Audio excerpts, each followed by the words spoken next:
Arestado isang habal-habal driver dahil sa pagbebenta ng shabu sa Quezon City. Umamin naman ang suspect sa krimen. May unang balita si James Agustin. Walang kawala sa drug bypass operation ng Batasan Police ang 45 anyos na habal-habal rider na nagtutulak umano ng shabu sa barangay Ode Balara, Quezon City. Inaresto ang suspect matapos mabilhan ng operatiba ng droga. Ayon sa pulisya, mga kapitbahay ang nagsumbong tungkol sa iligal na gawain ng suspect. Nakuha mula sa suspect ang nasa 50 gramo ng umano'y shabu na nagkakahalaga ng 340,000 pesos. Malakihan din daw ang operasyon ng suspect sa barangay Ode Balara.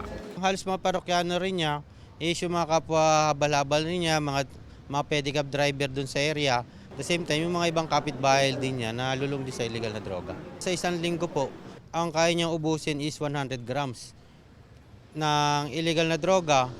At sa loob ng isang buwan, kaya niya umubos hanggang 400 grams ng shabu.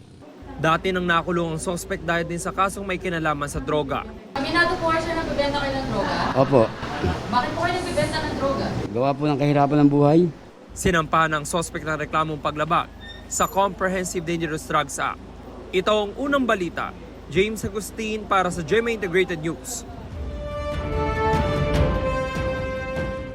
Igan, mauna ka sa mga balita. Mag-subscribe sa GMA Integrated News sa YouTube.